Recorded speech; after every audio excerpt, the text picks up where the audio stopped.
It's a vast expanse of desert, covering more than 100,000 square miles. Dangerous and inhospitable, one of the hottest places on Earth. The Australian outback is an unforgiving place. It's very harsh.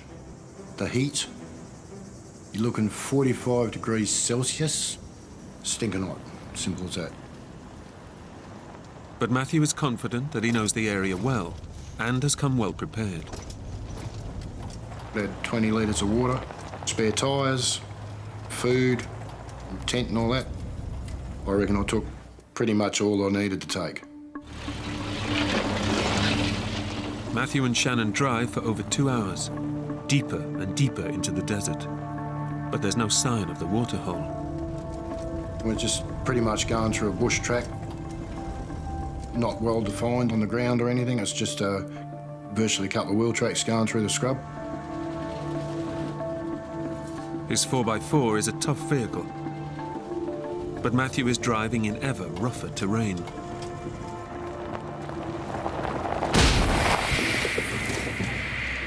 Kidding me. You stay here, it's all right.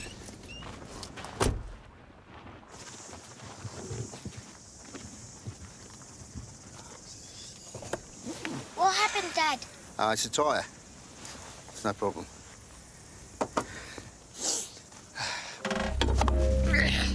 Matthew has come well prepared and has 3 spare tyres on board.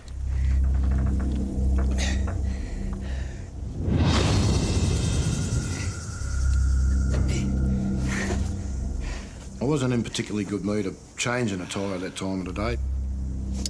I was sweating, yeah, I was bloody soaked to the bone.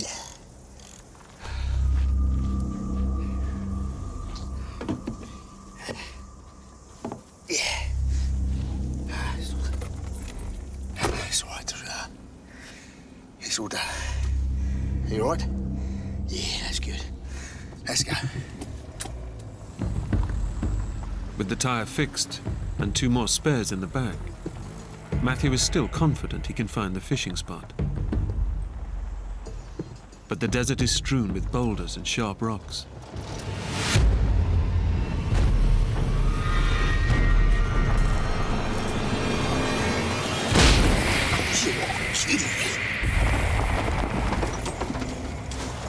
What was that, Dad?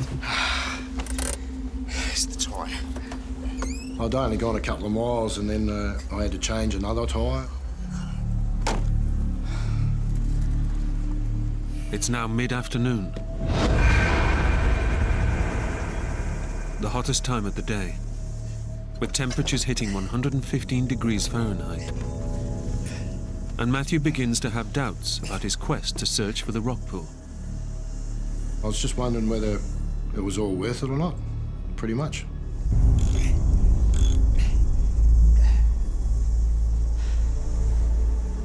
But still eager to live up to the promise he made to Shannon, Matthew decides to press on.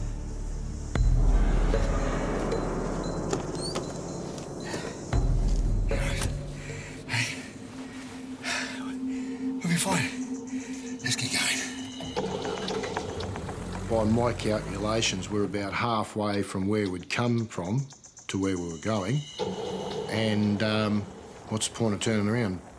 Might as well continue on.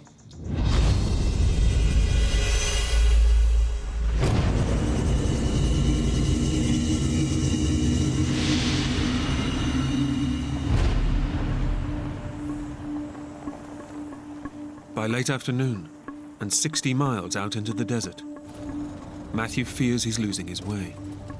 I'm sure it's around here someplace. I sort of run out of road. I lost me track.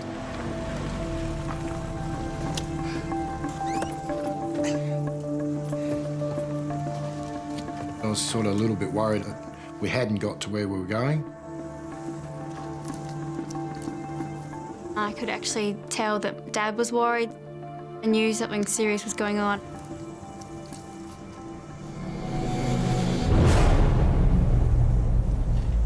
With just 1 spare tyre left, Matthew abandons his quest to go fishing and decides that it's time to get Shannon home.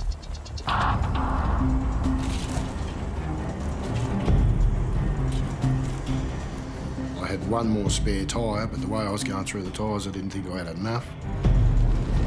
Dad. Are we gonna be all right? Daddy again, Dad.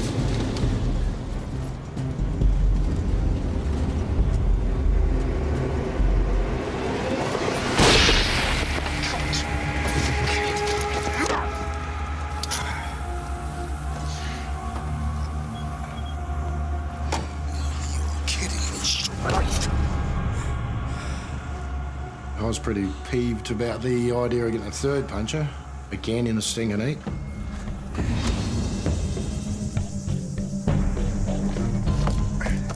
Matthew knows that the 4x4 is their only way out. But with no more spares, another puncture could be fatal. With hundreds of miles of scorching desert all around, there's no way they could ever walk out of here alive.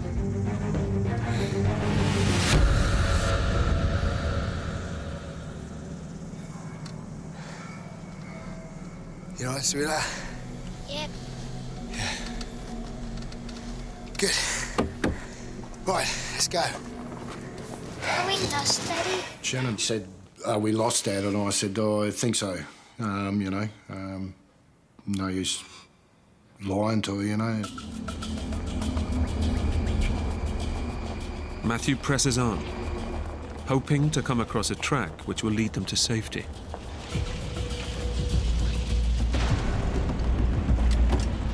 But just when he thinks he's making progress,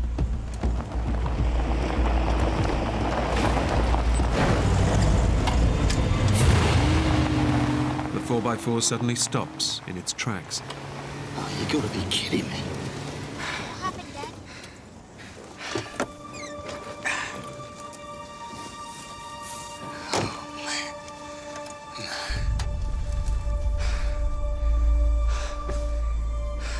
I started rubbing my head thinking, what the was going on? Why me? Why such bad luck? Jump out, sweetheart. We are not going anywhere. We've run out of track, we've run out of spares, we're stuck. I was supposed to have Shannon back that night, and we weren't going back that night. There was no way in the world. As darkness falls, Matthew and Shannon have no choice but to camp out for the night. Oh, I mean, if it had been just me, it wouldn't have been no matter, but I had Shannon with me. She was my main concern. She's always my main concern when she's with me. And in the remote outback, he's unable to call his ex-wife. If I could have phoned home, I would have, but yeah, no reception. Absolutely no signal whatsoever.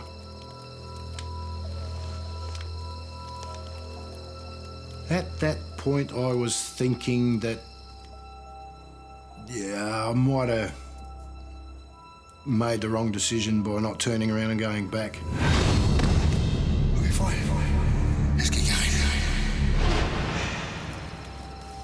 I was calling myself the biggest idiot under the sun.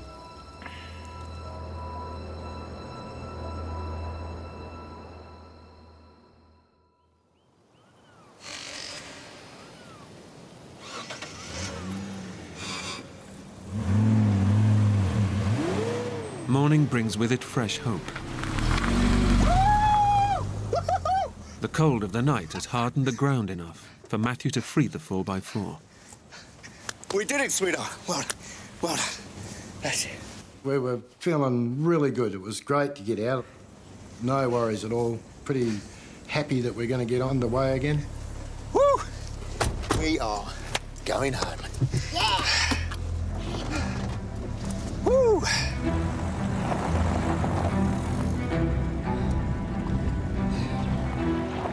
But they've hardly got moving when disaster strikes again.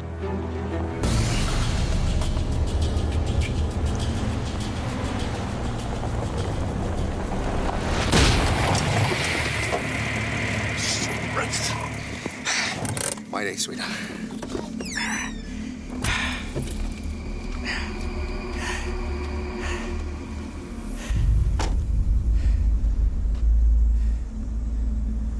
Another puncture.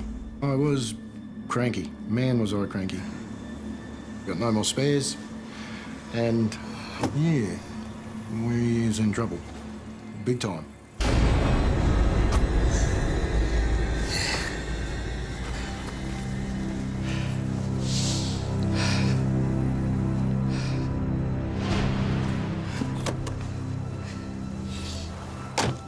What happened, Dad? That's all right, sweetheart. I've got a plan. Matthew knows that driving with only one flat tire at the rear will put massive strain on the car's axle. So he does what he has to keep it moving. He lets down one of his inflated, good tires. He also tries to hide from Shannon the seriousness of their predicament. You all right, Dad? Be home soon, sweetheart. Home soon. So I ended up having 2 tight tyres on the front and 2 flat tyres on the back. Okay. We're off. Let's jump in.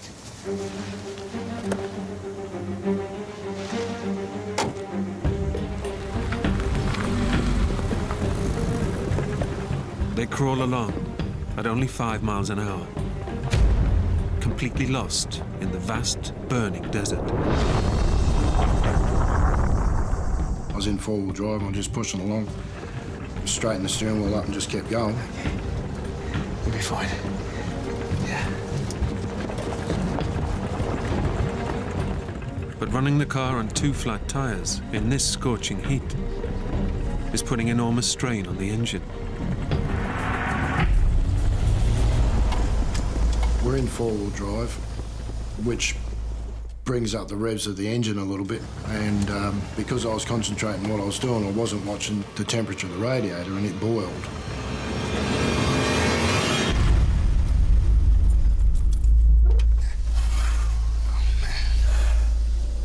Matthew now faces a huge dilemma.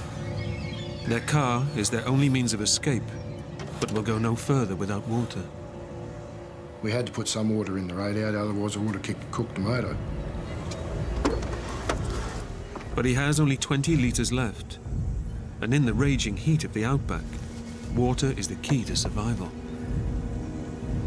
It's a huge risk, but Matthew is determined to get Shannon out of the desert and home safely.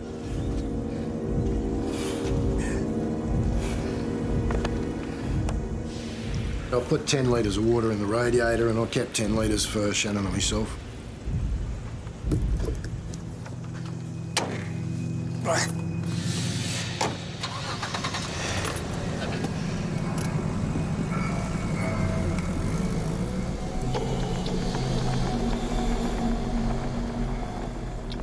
Matthew struggles on, but the strain on the engine is massive, and it soon needs even more of his dwindling water supply.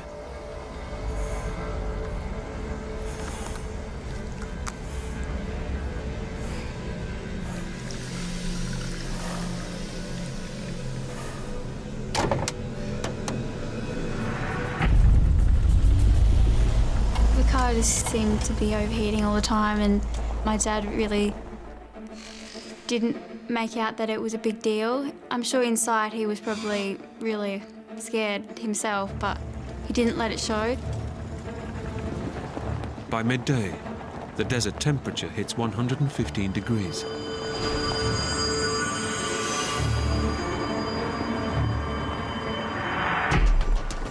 Whether it was an electrical fault or whether it was dry grass pushed up around underneath the hot exhaust system, I don't know, but I noticed smoke coming out from underneath the bonnet.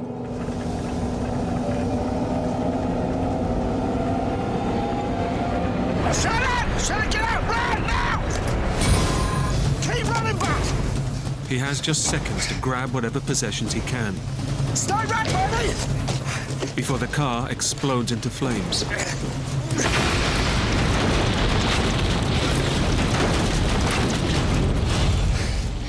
okay. It's okay. It's okay. They can do nothing as they watch the car burn. Their only means of escape is destroyed. And we just sat there and watched it burn, and I was giving her a cuddle and trying to reassure her that we'd be right. She was scared. She was very scared, yeah.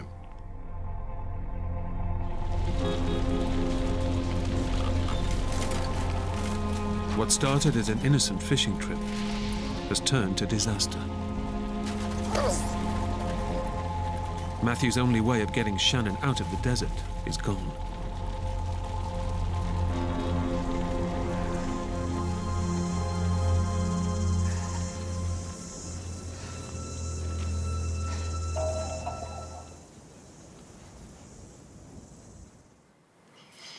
It was sort of a last resort, really, you know?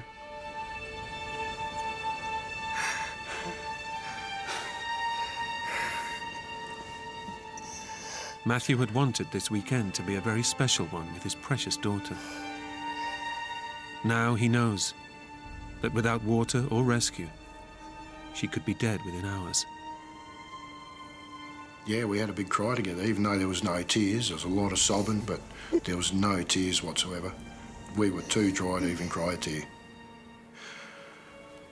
And even to think about it now, like, I feel sad. I feel like I want to burst out in tears, actually. So yeah, you know, it's just one of those things. And I'd hate to ever put Shannon through that again.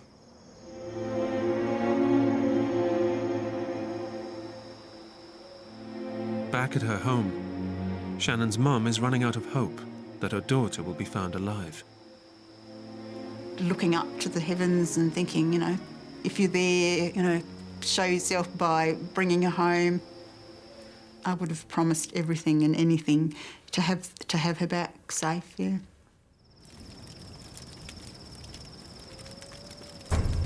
Their plight is hopeless, but Matthew won't give in till he's done everything he can to save Shannon. I couldn't sleep. I had to get us rescued, and that was all I was taught. I got a log burning, and I took that out onto the flat and just started waving it around. Hello! Just trying to get attention. Somebody's attention, anybody's attention. Hello!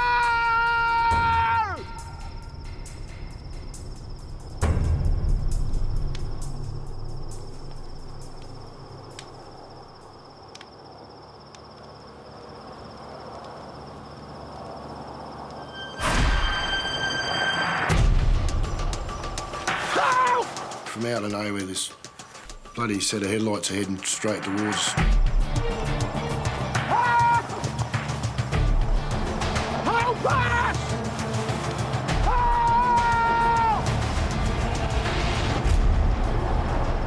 The car was coming towards us, and then it just veered off. Over here!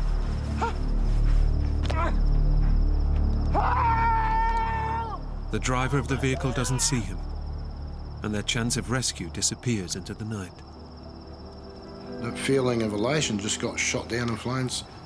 To see those taillights disappearing into the distance was just the worst moment of my life. With the chance of rescue gone, Matthew is convinced that he and Shannon will not survive the night. We'd played together, laughed together, cried together, and now we're going to die together.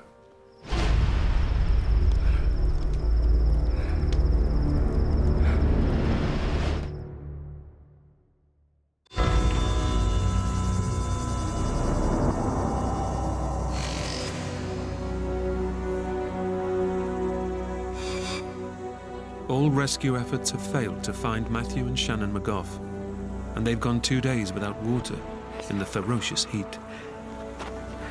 Extreme dehydration is causing Shannon's organs to shut down. She and her dad are both close to death. I doubt very much whether we would have survived an 8th day. Pretty bloody sure of it, actually.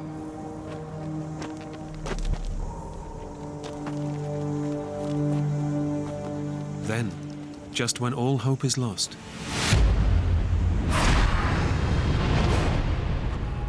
they come across a track.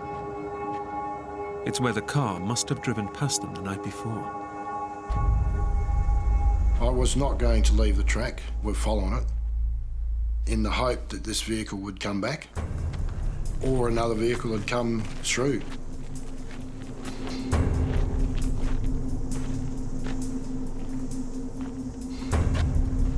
But Shannon can go no further.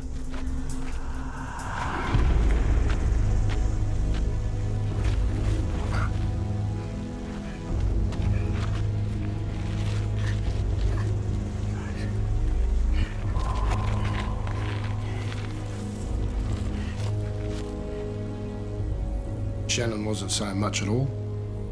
Yeah, very, very quiet. I'd speak to her and she'd just shake her head or nod her head up and down, but she wouldn't speak, so disheartening. Exposed to the scorching desert sun, Matthew needs to protect his dying child from the unbearable heat. It was boiling. The heat had risen big time. It was hotter than the last few days. And I knew that I needed to get Shannon into the shade. So I dug a hole in the ground so that I could put Shannon in it and then cover her back over. And that would keep her a bit cooler than sitting out in the open. But in this remote part of the outback, there's no guarantee they'll see another car for days, even weeks.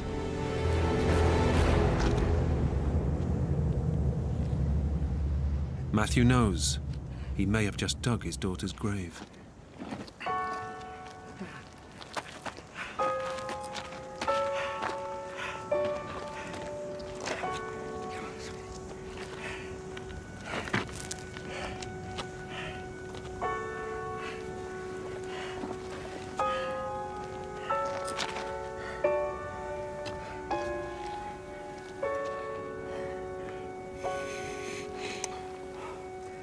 I was extremely sad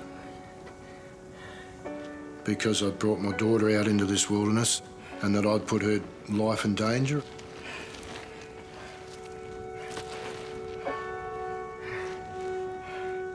After 8 days, battling to keep himself and his daughter alive, Matthew finally gives up.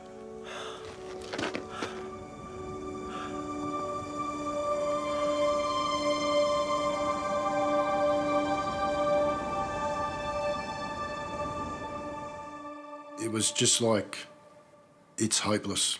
There's nobody here, nobody can see us, nobody will see us. We were going to actually die of thirst, a slow, agonising death.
Dad rushing back over and waking me up and saying that he'd been found. After 8 days in the outback, their ordeal is finally over. I felt an enormous weight lift off my shoulders. I felt fantastic. I still remember the car pulling up and this little girl coming out and me just crying and crying and putting her in my arms. And she said, I know why you're crying, Mum, because you're happy to see me. And I was, yeah. Doctors estimate that when Shannon was found, she had just a few hours to live. Yeah, I'd say it's a miracle. Despite their ordeal, Matthew and Shannon are still close and still go camping together. Dad probably takes more supplies now and we don't go as far, but it doesn't really change the fact that we still go camping. I think there was a stronger bond as a result, although the next time we went camping, I wanted to go down this track, and she said, "Don't you dare, Dad, you stick to this one." So, you know. Ben. What? You want to come over here, take over? If I have to. John's teenage son, Ben, has found it hard going. I wanted to go home really badly because I just missed all my friends. And I was still in contact with a lot of my friends via email. So I tell them about stuff, and I really missed them. 6 months ago, Ben discovered that his dad had extended their trip. When I found out about that, I was pretty angry. I kicked down the door, punched a hole in the wall, and basically threw a pretty sizable fit. But today, any grumbles have been left behind. They're out on the ocean and heading home. Amelia and Camille are both playing out on the deck. Jean's busy reading a book. They're at sea, and maybe a little bit grudgingly, but they're happy.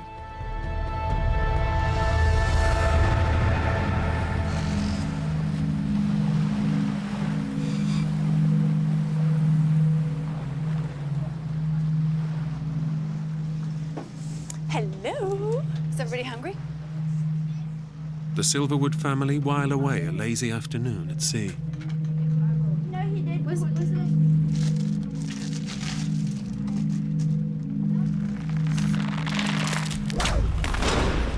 There's a clanking sound up at the mast. Something that had never happened to us before.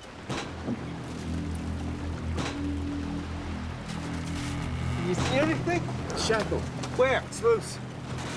And the boom was now smashing into the mast repeatedly.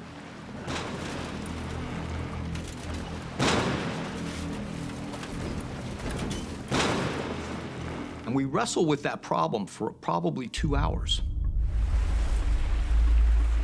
But John and Ben can't fix the sail. Yeah, I think we leave it for the night, Ben. I say, look, we'll fix this thing in daylight. Watch it side. We have to drop the mainsail down. And we continue on like that.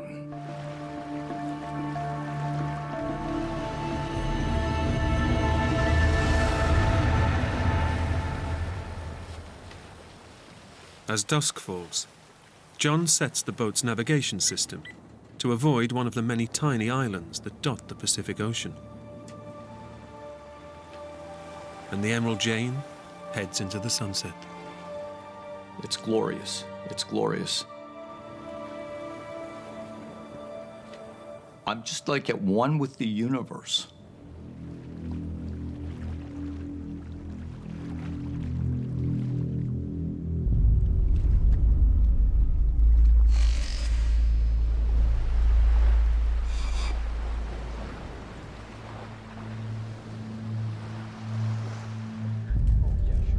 You guys all set for dinner?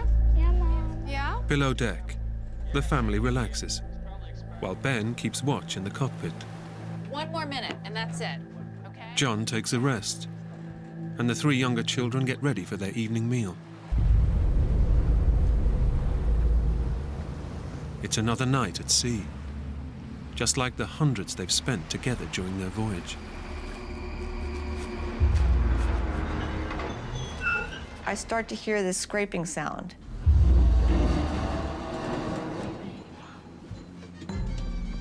It's very light. And I just think in my head, well, maybe it's a floating coconut palm or something we've just hit. Go back to your picture, honey. It's great.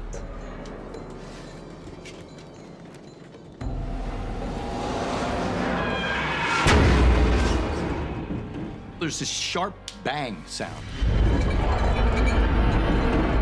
Then it starts to get louder and louder. And run into the salon. Like chalk on a board on steroids, man. It's just ripping our ears apart.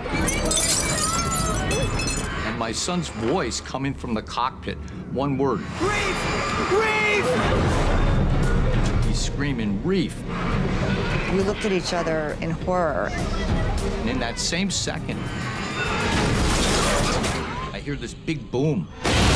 I just got thrown a good 5-10 feet. The Emerald Jane has smashed into a submerged coral reef. John slams the boat's engines into reverse.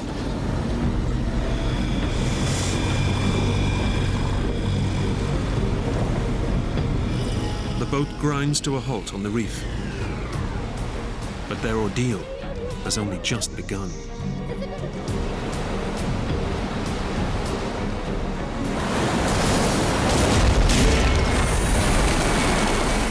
This giant wave hits the boat.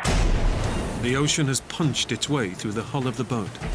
The water just comes shooting through, exploding. I feel like I'm in a scene from Titanic.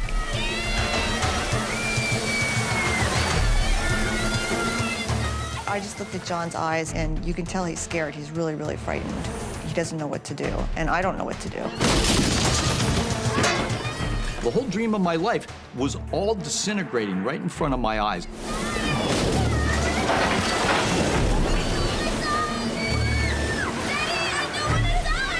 And they're screaming, I don't want to die, I don't want to die.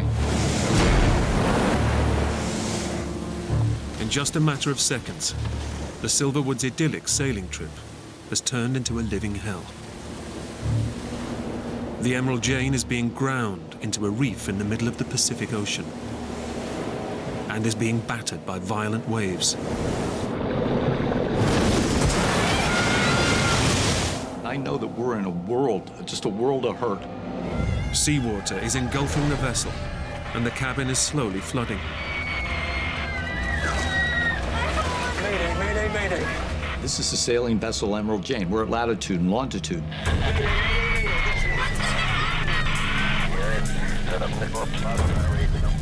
I can hear French voices, just like static in the universe.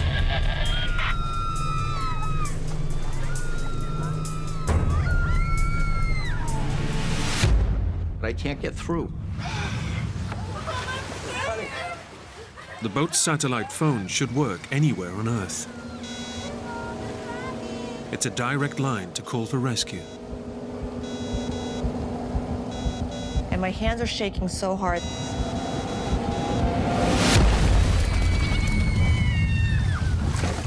I drop the phone, so the phone just dies. John now activates the boat's rescue beacon. It's their last resort, transmitting an emergency distress signal to international rescue services. And I see that little red light blinking, and I think, is that signal actually really going way up into space? And is there anybody to hear it? Our radio wasn't working, our satellite phone didn't work anymore. We didn't know if the emergency beacon was working. We had almost no way of communicating with anybody that we were there. With the Emerald Jane being smashed on the reef, John believes they must abandon ship. I look at Ben and I tell him, Ben, we've got to launch the life raft.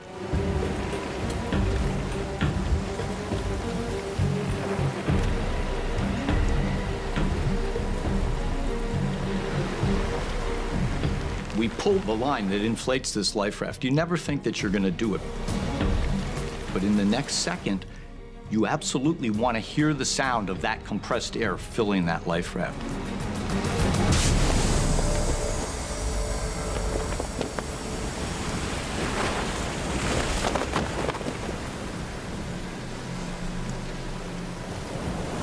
But just as Ben and John are about to launch the life raft, all the lights on board Emerald Jane, every single light goes out.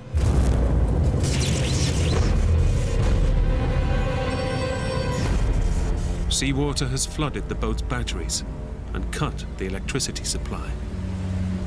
You couldn't see anything in any direction. There was no lights. I look out, it's just pitch black. I knew we were pretty much screwed right there. Just as it seems things can get no worse, yet another ocean swell crashes over the reef and unleashes its full fury on the stricken boat. One of these big waves breaks directly over the middle of the boat. Dad!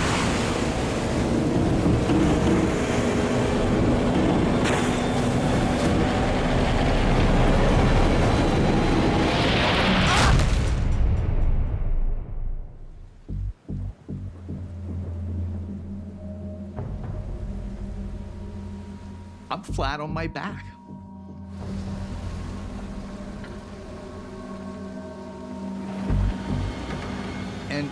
And I look down and what I see is just impossible.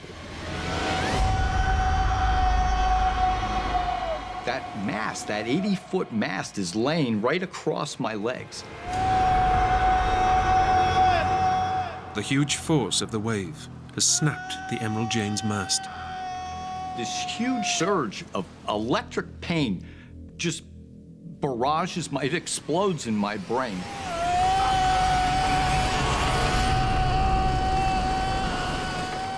I heard my dad scream.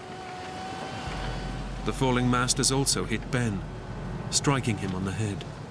My head was just pounding, like, my ears were ringing and I could feel like, you know when you can feel your heartbeat in your head? And the next thing I know, there's Ben's face, you know? He's got blood coming down both sides of his face and he's looking down at me. And I pull myself up and doing a sit-up. I'm confronted with these two white bones, the remains of my lower leg, and they're shattered.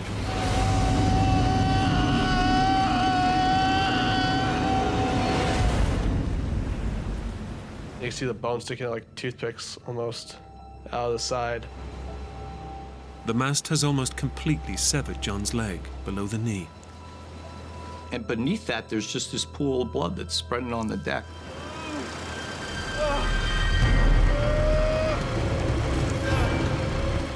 Ben tries to free his father from under the 2,500-pound mast. This thing is 80 feet long.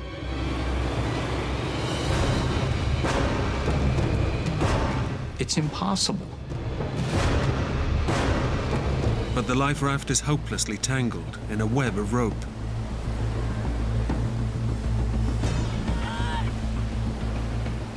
Jean pulls at the life raft for over an hour. Every bit of my mind, every bit of muscle I have, I'm grunting, I'm practically drowning out there.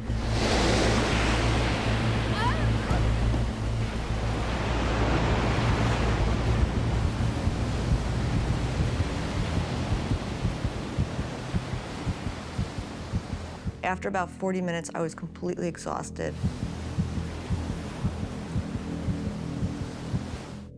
I couldn't do it.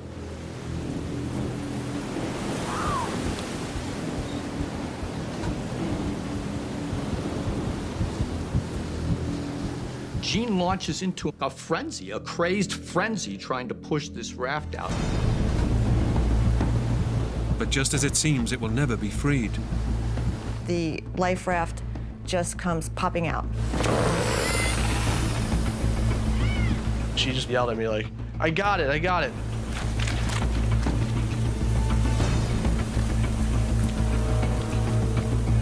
We have the waves breaking on our legs and pushing us into the boat, and our legs are getting just absolutely cut up.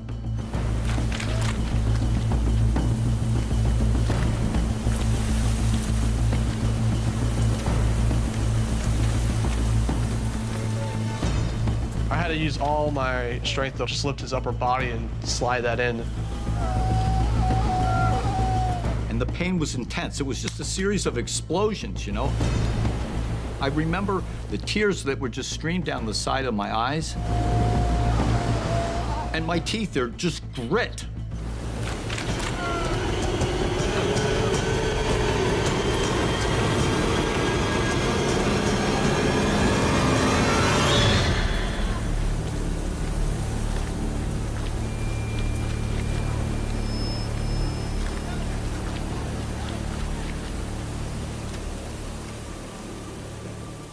My son was the ray of hope, the ray of light, the steady hand.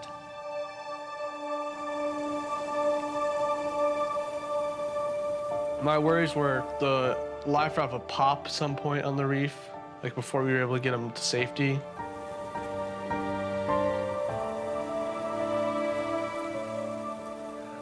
Every one of those steps, there's just these explosions of pain.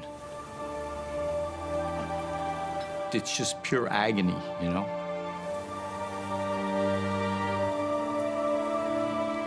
That kind of pain, it takes maybe an hour to even begin to leave you. That peak of pain.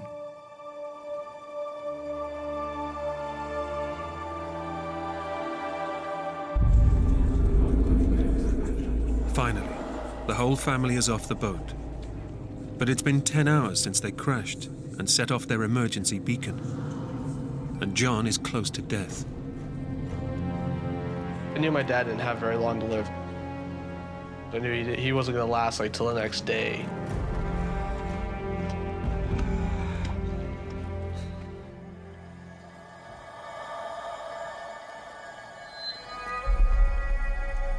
It's been 12 hours since the Silverwoods activated their emergency distress signal. But there's been no sign of rescue. Clinging to a tiny outcrop of rock, the family has all but given up hope. And inside the life raft, John is barely conscious, on the edge of death.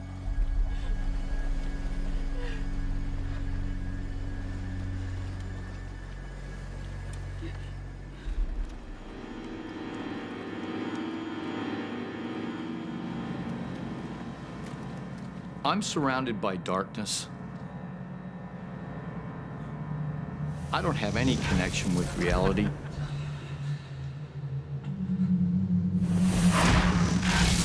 I would pray, I'd ask God, in return for my own suffering, in return for my own passing, would you please save the life of my wife?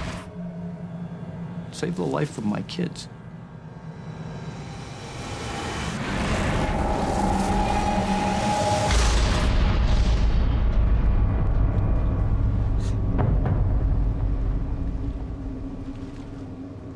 Ben has done everything he can to save his dad. He can do no more. He's now resigned to his father's death.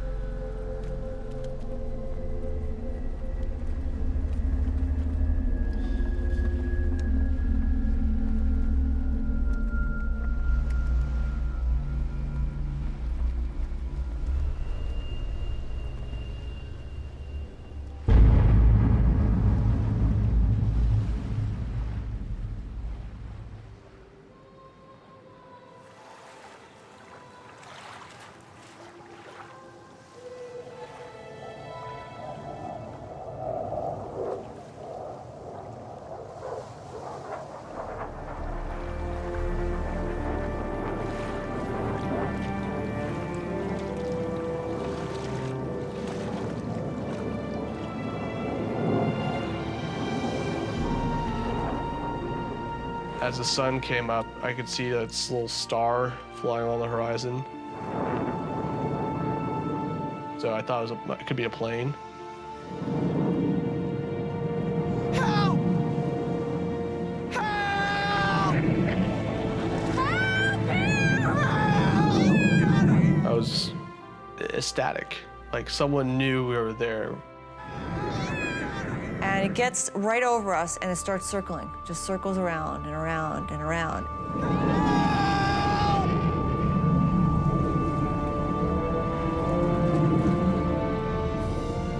But no sooner has the plane flown over them than it disappears over the horizon. I could see the glimmer from the star kind of just diminished. Our hearts sank because we realized, you know, we're not going to get rescued.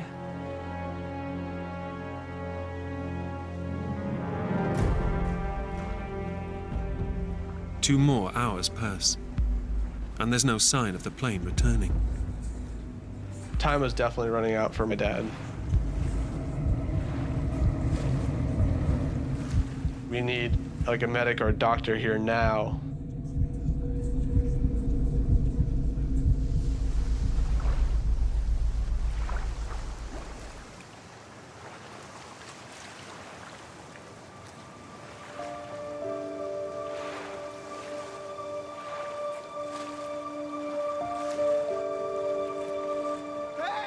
I see this boat on the horizon. The family's emergency beacon had led the plane to the reef. But unable to land, the crew alerted local fishermen on a nearby island.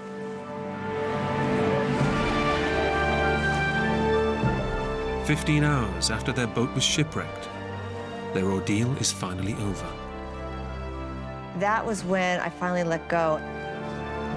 I just grabbed Ben and I held him and I cried. I can't even tell you the feeling of elation. I was just relieved, like I just dropped a huge bag or something. We're actually going to get out of this situation. John's gonna make it. The fishermen take the family to a nearby island, where they're evacuated by a medical rescue team and flown to Tahiti. After 8 hours of surgery, John's life was saved. But he lost his left leg below the knee. How was it to lose a leg? I honestly can tell you, it bothered me not. When I regained consciousness, everything was new to me. Everything was spectacular to me. I'm so proud of my children.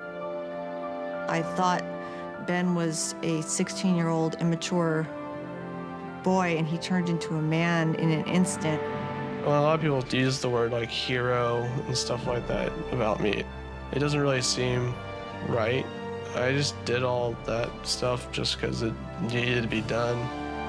I see my wife and I see my kids through an entirely different lens. And I understand exactly how magnificent that they really are.